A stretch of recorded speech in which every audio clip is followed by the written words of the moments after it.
അവസാനത്തെ ആൾ, ആ അവസാനത്തെ ആളാലും കൂടെ വെറുക്കപ്പെട്ട് കഴിഞ്ഞാൽ പിന്നെ ജീവിക്കാൻ ഒരു പ്രത്യേക സുഖമാണ്, ഒരു പ്രത്യേക സമാധാനമാണെന്നൊക്കെയാണ് ഞാൻ വിചാരിച്ചുകൊണ്ടിരുന്നത്. ഇനി ആർക്കും നമ്മളെ വെറുക്കാൻ പറ്റില്ലല്ലോ എന്നൊക്കെ ഓർത്തിട്ടുള്ള ഒരു സമാധാനം, ഒരു ധൈര്യം. പക്ഷെ ആ ചിന്ത മാറിയത് ഞാൻ ഇന്ന് കണ്ട ഈ ഒരു ഡയലോഗ് കേട്ടപ്പോഴാണ്, ഒരു സീൻ കണ്ടപ്പോഴാണ്. അതൊന്ന് കാണാം. അത് കണ്ടു കഴിഞ്ഞു എൻ്റെ കൂടെ തന്നെ ഇത് സ്കിപ്പ് ചെയ്യാതെ നിൽക്കണം, എന്നെ സബ്സ്ക്രൈബ് ചെയ്യണം.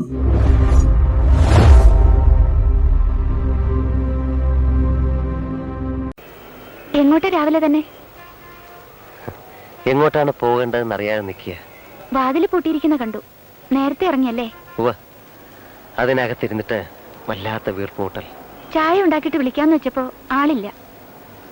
അതുകൊണ്ട് കൂടി ഇറങ്ങി പോകുന്നത്. എങ്കിലത് വളരെ ബോറായിപ്പോയെന്ന് ഞാൻ പറയും. സത്യം പറയാലോ, ഇന്ന് വരെ എന്നെ പരിചയപ്പെടുന്നവർക്കൊക്കെ ഞാനൊരു ഭാരമായിരുന്നിട്ടേ ഉള്ളൂ. അത് പരിചയപ്പെട്ടവരോട് തീരുമാനിക്കേണ്ട കാര്യമാണ്. ആയിരിക്കാമെന്നല്ല, ആണ്. എങ്കിലങ്ങനെ ഒരുപാട് കോംപ്ലക്സുകളുണ്ട് അല്ലേ? ഇല്ല, ഒന്നേ ഒന്ന് മാത്രം. Inferior to everybody.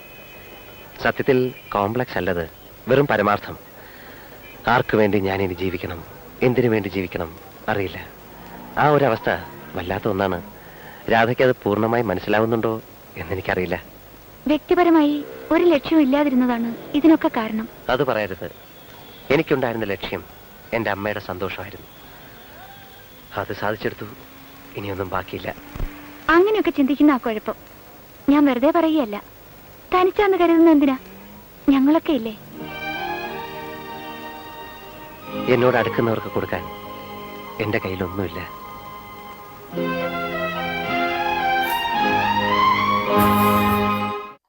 ആയിരത്തി 1987 സത്യൻ അന്തിക്കാട് എന്നുള്ള ലെജൻഡറി ഡയറക്ടറിന്റെ സംവിധാനത്തിൽ പിറന്ന ഒരു മനോഹര ചലച്ചിത്രം. ശ്രീനിവാസന്റെ തിരക്കഥ, പിന്നെ മോഹൻലാൽ എന്നുള്ള ആ അതുല്യ പ്രതിഭയും കൂടെ അതിനകത്തോട്ട് വന്ന് ചേർന്നപ്പോ കേരളത്തിലെ ചെറുപ്പക്കാർ അനുഭവിക്കുന്ന തൊഴിലില്ലായ്മയും പിന്നെ നായകന്റെ അനാഥത്വവും ഒക്കെ വളരെ നർമ്മത്തിൽ ചാലിച്ച് നമ്മുടെ നെറ്റിയിലേക്ക് ശ്രീനിവാസൻ തൊട്ട് തന്നപ്പോ നമുക്ക് ഇപ്പോഴും അത് അത് കാണുമ്പോഴും അതിന്റെ ഓരോ പാട്ട് കേൾക്കുമ്പോഴും അതിലെ ഓരോ ഡയലോഗ് കേൾക്കുമ്പോഴും നമുക്കൊരു ഒരു കുളിരുള്ള ഒരു കാറ്റ് നമ്മളെ ഇങ്ങനെ തട്ടിപ്പോകുന്നതായിട്ട് നമുക്ക് തോന്നും. എനിക്ക് അനുഭവപ്പെടാറുണ്ട്. ഇനിയിപ്പോ ഞാൻ പറഞ്ഞ ഈ സീനിലേക്ക് നമ്മൾ വന്നാൽ, ഈ സംഭാഷണത്തിലേക്ക് നമ്മൾ വന്നാൽ, പണത്തിനും പദവിക്കും പുറകെയുള്ള ഈ ഓട്ടത്തിൽ പലപ്പോഴൊക്കെ നമ്മൾ നമ്മളെ തന്നെ വില കുറച്ച് കാണാറുണ്ട്. നമുക്ക് ചുറ്റും ഒരുപാട് ആയിരക്കണക്കിന് സുഹൃത്തുക്കൾ ഉണ്ടെങ്കിലും ഒരുപാട് ബന്ധുക്കൾ ഉണ്ടെങ്കിലും നമ്മൾ എപ്പോഴോ നമ്മളെ സഹായിക്കാൻ ആരുമില്ല എന്നുള്ളൊരു തോന്നൽ, ഉള്ളിന്റെ ഉള്ളിൽ നമ്മൾ എപ്പോഴും തനിച്ചാണെന്നുള്ള ഒരു തോന്നൽ, ബാക്കിയുള്ളവർക്ക് ഞാനൊരു ബാധ്യതയാണെന്നുള്ള തോന്നൽ, ഈ തോന്നലുകളൊക്കെ പേര് നടക്കുന്ന ഒരുപാട് ദാസന്മാർ, അതായത് മോഹൻലാൽ അവതരിപ്പിച്ച ദാസൻ എന്ന കഥാപാത്രം ആയിട്ട് കമ്പയർ ചെയ്യാവുന്ന ഒരുപാട് ആൾക്കാർ ഇന്ന് നമ്മുടെ ചുറ്റുപാടിലുമുണ്ട്. താൻ ഇവരെക്കാട്ടിലുമൊക്കെ, അതായത് ബന്ധുക്കളെക്കാട്ടിലും സുഹൃത്തുക്കളെക്കാട്ടിലും നമുക്ക് ചുറ്റുമുള്ളവരെക്കാട്ടിലുമൊക്കെ താഴ്ന്നവനാണെന്ന് ഉള്ള ഒരു തോന്നലുണ്ടല്ലോ, അതൊരു രോഗമല്ല, അതൊരു മനസ്സിലേക്ക് നമ്മൾ തന്നെ അടിച്ചേൽപ്പിക്കുന്ന ഒരു ഫീലിങ്സ് ആണ്. അതിൽ നിന്ന് കരകയറുക എന്ന് പറയുന്നത് വളരെ കഠിനമായിട്ടുള്ള ഒരു പ്രയത്നം തന്നെയാണ്. അത് സത്യം പറഞ്ഞാൽ അവന് നൽകുന്നത് അവന്റെ സാഹചര്യങ്ങൾ കൊണ്ടുള്ള മുറിവുകളാണ്. ദാസനെ പോലെ നല്ലൊരു ജോലിയോ ധരിക്കാൻ വസ്ത്രങ്ങളോ അല്ലെന്നുണ്ടെങ്കിൽ ഉയർന്ന പദവിയിലുള്ള സുഹൃത്തുക്കളോ ഒന്നുമില്ലാത്ത ഒരുപാട് ആൾക്കാരുണ്ട്. അവർ അനുഭവിക്കുന്ന ഒരു മാനസികാവസ്ഥയുടെ ആ ഒരു കറക്റ്റ് പോയിന്റ് ആണ് ഈ ഡയലോഗ് നമ്മുടെ മുന്നിലേക്ക് കൊണ്ടുതരുന്നത്. ഇത് അനുഭവിച്ചത് ഞാൻ അനുഭവിച്ചിട്ടുള്ള കാര്യമാണ്. ഇത് കേൾക്കുന്ന ഒരുപാട് വ്യക്തികൾ, ഒരുപാട് ആൾക്കാർ ഇത് അനുഭവിച്ചുകൊണ്ടിരിക്കുന്ന കാര്യമാണ്. അങ്ങനെയൊക്കെ ഉള്ളവര് എന്നെ ഒന്ന് അറിയിക്കണം. കാരണം എന്നെ കൂട്ടുള്ള ആൾക്കാർ ഇത് കാണുന്നുണ്ടോ എന്ന് എനിക്കൊന്ന് അറിയണമല്ലോ. എന്നെ ഒന്ന് കമന്റ് ചെയ്ത് ഒന്ന് അറിയിക്കണം. ആർക്കു വേണ്ടി ജീവിക്കണം, എന്തിനു വേണ്ടി ജീവിക്കണം എന്നുള്ള ആ ഒരു ചോദ്യം ഉണ്ടല്ലോ, അത് ഇവിടെ സത്യം പറഞ്ഞാൽ ഈ പ്രസക്തമാകുന്നത് ഈ ഒരു രംഗത്തിലാണ്. നമ്മൾ അനുഭവിച്ച ആ ഒരു അവസ്ഥയിലാണ് അതിനൊരു പ്രസക്തി ഉണ്ടാകുന്നത്. നമ്മുടെ ജീവിതത്തിൽ ഒരു ലക്ഷ്യമില്ലാതെ പോകുമ്പോഴോ അല്ലെങ്കിൽ നമ്മൾ വിചാരിച്ച കാര്യങ്ങൾ നടക്കാതെ പോകുമ്പോഴോ അല്ലെന്നുണ്ടെങ്കിൽ നമ്മൾ വിചാരിച്ച വ്യക്തികളിൽ നിന്നും നമ്മൾക്ക് നെഗറ്റീവായിട്ടുള്ള അനുഭവങ്ങൾ ഉണ്ടാവുകയോ ചെയ്യുമ്പോഴാണ് നമുക്ക് ഇങ്ങനെയുള്ള തോന്നലുകളൊക്കെ ഉണ്ടാകുന്നത്. ഞാൻ അങ്ങ് വെറും താഴ്ന്ന ആളാണ്, എന്നെ കൊണ്ട് ഒന്നിനും കൊള്ളത്തില്ല, ദുർബലനാണ് എന്നൊക്കെ തോന്നുന്നത് ആ ഒരു സന്ദർഭത്തിലാണ്. എല്ലാവർക്കും തോന്നുന്നത് ആ ഒരു കറക്റ്റ് ടൈമിൽ നമുക്ക് തോന്നും, ഞാൻ അവനെക്കാട്ടിലും താഴ്ന്നവനാണോ, എനിക്ക് ഒന്നിനും പറ്റുന്നില്ലല്ലോ, ഞാനൊരു പാഴ് ജന്മമായി പോയല്ലോ എന്നൊക്കെ. ഇവിടെ ദാസനെ താങ്ങായിട്ട് ശ്രീനിവാസൻ കൊണ്ടുവന്നൊരു കഥാപാത്രമാണ് രാധ. ശോഭനയെ അവതരിപ്പിച്ച രാധ എന്ന കഥാപാത്രം. അത് സത്യം പറഞ്ഞാൽ ദാസിന് ഒരു താങ്ങായിട്ട്, ദാസിന്റെ കൂടെ തന്നെ ഈ രാധയ്ക്ക് ഇതിനകത്ത് തൊഴിലുണ്ട്, മാന്യമായിട്ട് ജീവിക്കുന്നുണ്ട്, അമ്മയുണ്ട്, എല്ലാം ചെയ്യുന്നുണ്ട്. പക്ഷെ ദാസനൊരു താങ്ങായിട്ട് പിന്നെ ഈ ചിത്രത്തിൽ, അതായത് നമ്മുടെ ജീവിതത്തിൽ നമ്മൾ കൊണ്ടുവരേണ്ടത് രാധയെ പോലെയുള്ള ഒരാളിനെയാണ്. ഈ രാധയെ പോലുള്ള ആൾക്കാരെ കണ്ടെത്തുക എന്ന് പറയുന്നത് നമ്മൾ കണ്ണുകൾ കൊണ്ട് നോക്കിയാൽ ചിലപ്പോൾ നമുക്ക് സാധിക്കുകയില്ല. നമ്മൾ ഹൃദയം തുറന്ന് നോക്കിയാൽ ചിലപ്പോൾ ഒരുപാട് ഒരു പെണ്ണ് തന്നെ ആയിരിക്കണമെന്നില്ല. രാധ എന്ന് പറയുന്ന ഒരു കഥാപാത്രത്തെയാണ് ഞാനിപ്പം എടുത്തത്. രാധ തന്നെ ആയിരിക്കണമെന്നില്ല. നമ്മുടെ ഒരു ആത്മാർത്ഥ സുഹൃത്തിനെ നമ്മൾക്ക് കണ്ടെത്താൻ പറ്റും, ആത്മാർത്ഥതയുള്ള ഒരു ബന്ധുവിനെ നമ്മൾക്ക് കണ്ടെത്താൻ പറ്റും, ഒരു ആത്മാർത്ഥതയുള്ള ഒരു അയൽവാസിയെ നമ്മൾക്ക് കണ്ടെത്താൻ പറ്റും, അല്ലെങ്കിൽ നമുക്കൊരു പാർട്ണർ, അല്ലെങ്കിൽ രാധയെ പോലുള്ള ഒരു ജീവിത സഖിയെ തന്നെ നമ്മൾക്ക് കണ്ടെത്താൻ പറ്റും. ദാസന്റെ ആത്മവിശ്വാസമില്ലായ്മയെ രാധ ഒരു ചോദ്യം കൊണ്ടാണ് നേരിടുന്നത്. അത് പരിചയപ്പെട്ടവർ കൂടി തീരുമാനിക്കേണ്ട കാര്യമാണ് എന്നുള്ള ഒരു ഉത്തരവോ ചോദ്യമോ ആ ഒരു ഡയലോഗ് കൊണ്ടാണ് രാധ ഈ ദാസൻ പറയുന്ന ആത്മവിശ്വാസമില്ലായ്മ, അല്ലെങ്കിൽ തനിക്ക് ആരുമില്ല എന്നുള്ള ആ തോന്നലിൽ ഉണ്ടാകുന്ന ആ വാക്കുകളെ നേരിടുന്നത് ആ സ്നേഹം കൊണ്ടുള്ള ആ ഒരു മറുപടിയോടെയാണ്.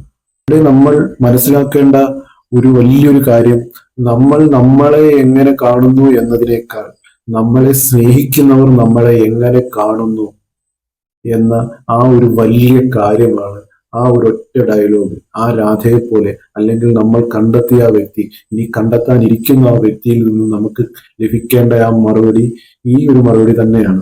ഞങ്ങളൊക്കെ ഇല്ലേ, അല്ലെങ്കിൽ ഞാനില്ലേ നിന്റെ കൂടെ എന്നൊക്കെയുള്ള ഒരു വാക്ക് മതി. ഏത് തളർന്ന ഒരാളും അവൻ ജീവിതത്തിലേക്ക് ചിലപ്പോൾ കുതിച്ച് കയറി വരും.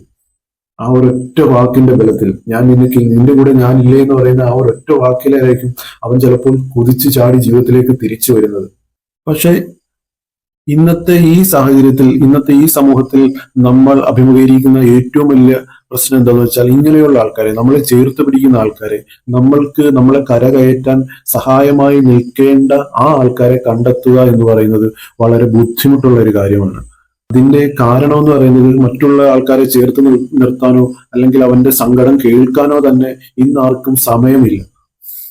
ആർക്കും അത് എന്ന് വെച്ചാൽ കുതിച്ച് പായുമല്ല എല്ലാവരും. പണത്തിനും പ്രതാപത്തിനും സുഖ സൗകര്യങ്ങൾക്കും വേണ്ടി കുതിച്ച് പായുന്ന ഈ സമയത്ത് ബാക്കിയുള്ളവന്റെ എതിരെ നിൽക്കുന്നവന്റെ ഒന്ന് മനസ്സറിയാനോ, അവന്റെ കണ്ണീരിന്റെ കാരണം എന്തെന്നറിയാനോ, അവന്റെ മനസ്സിൽ എന്താണ് വിഷമമെന്നറിയാനോ ആർക്കും ആ സമയം എന്ന് പറയുന്ന ആ ഒരു കാര്യം ആർക്കും ഇല്ല. എന്നോട് അടുക്കുന്നവർക്ക് നൽകാൻ എന്റെ കയ്യിൽ ഒന്നുമില്ല എന്ന് ആ ദാസൻ പറയുമ്പോൾ അയാൾ അവിടെ ഉദ്ദേശിക്കുന്നത് ഭൗതികമായിട്ടുള്ള ആ ഒരു നേട്ടങ്ങളെ കുറിച്ചാണ്. ആ നേട്ടങ്ങൾ ഉണ്ടാക്കി കഴിഞ്ഞ്, അല്ലെങ്കിൽ ഉണ്ടാക്കാൻ പറ്റിയില്ലല്ലോ എന്നൊക്കെയുള്ള ആ ഒരു നിരാശയാണ് എന്നോട് അടുക്കുന്നവർക്ക് കൊടുക്കാൻ എന്റെ കയ്യിൽ ഒന്നുമില്ല.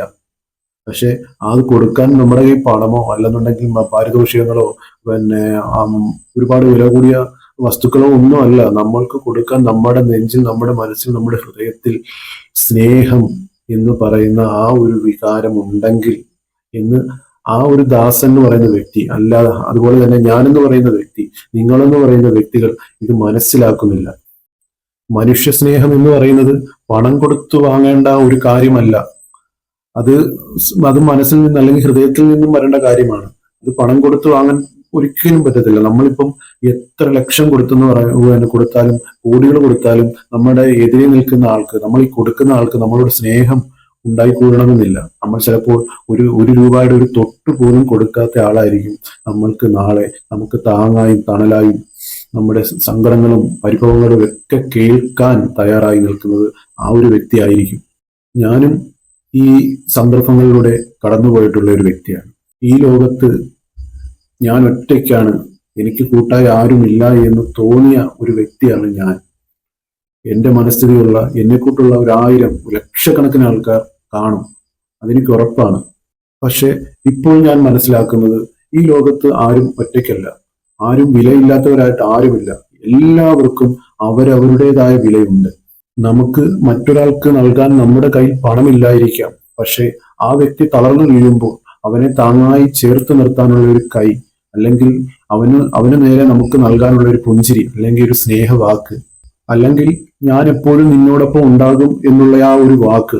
ഈ വാക്ക് എന്ന് പറയുന്നത് അത് ഏതൊരു കോടികളെക്കാട്ടിലും വിലമതിക്കുന്ന, നിധിയെക്കാട്ടിലും ഒക്കെ വിലമതിക്കുന്ന ഒന്നാണത്. ആ ഒരു സ്നേഹവാക്ക് എന്ന് പറഞ്ഞാൽ അത് ചിലപ്പോൾ പണം ആണ് നമ്മൾ വലുതെന്നൊക്കെ വിചാരിക്കും, പക്ഷെ ആ വാക്കുകൾ കേൾക്കാൻ കാത്തിരിക്കുന്ന എത്രയോ ആൾക്കാർ ഇവിടെ ഉണ്ടെന്ന് നിങ്ങൾക്കറിയാമോ? എന്റെ ഹൃദയം തൊട്ട് പറയാണ്, എന്റെ മനസാക്ഷി വെച്ച് ഞാൻ പറയുവാണ്, ഒരുപാട് ആൾക്കാരുണ്ട്. എന്നെ ഒന്ന് കേട്ടിരുന്നെങ്കിൽ, എന്നെ ഒന്ന് മനസ്സിലാക്കിയിരുന്നെങ്കിൽ, എന്നോടൊപ്പം ഒന്ന് നിന്നിരുന്നെങ്കിൽ എന്നൊക്കെ ആഗ്രഹിക്കുന്ന ഒരുപാട് ആൾക്കാരുണ്ട്. അവര് ചിലപ്പോൾ അവർക്ക് ഇതൊന്നും ആവശ്യമില്ല എന്നുള്ളൊരു മുഖംമൂടി എടുത്ത് അണിഞ്ഞ് ഈ സമൂഹത്തിൽ ഉള്ളിൽ കരഞ്ഞുകൊണ്ട് നടക്കുകയായിരിക്കും. അതാണ് ഞാൻ നേരത്തെ പറഞ്ഞുകൊണ്ട്, ആ മുഖംമൂടികളെ മനസ്സിലാക്കാൻ കണ്ണുകൾ വെച്ച് മാത്രം നോക്കിയാൽ പോരാ, ഹൃദയം തുറന്ന് അവരോട് സംസാരിക്കണം. ദാസനെ പോലെ തളരുന്നവർക്ക് രാധയെപ്പോലെ ബലമായി താങ്ങായി നിൽക്കാൻ നമ്മൾ ഓരോരുത്തരും തയ്യാറാകണം. ജീവിതത്തിലെ ആ പരിക്കൻ വഴികളിൽ തളർന്നു പോയവർക്ക്, കാലിടറിയവർക്ക് താങ്ങായിരിക്കാൻ നമ്മൾ നമ്മുടെ ഹൃദയത്തിന്റെ ആ സ്നേഹ കവാടങ്ങൾ തുറന്നിടുക തന്നെ വേണം. കാരണം മനുഷ്യന് നൽകുന്ന ഏറ്റവും വലിയ സമ്മാനം പണമോ സ്വർണമോ അല്ലെന്നുണ്ടെങ്കിൽ ആഡംബര വസ്തുക്കളോ ഒന്നുമല്ല. അതെന്താണെന്ന് നിങ്ങൾക്ക് ഇപ്പോൾ പിടികിട്ടി കാണും. അതെന്താണ്? സ്നേഹം. സ്നേഹത്തിനപ്പുറത്ത് ഒന്നുമില്ല. ഓക്കെ.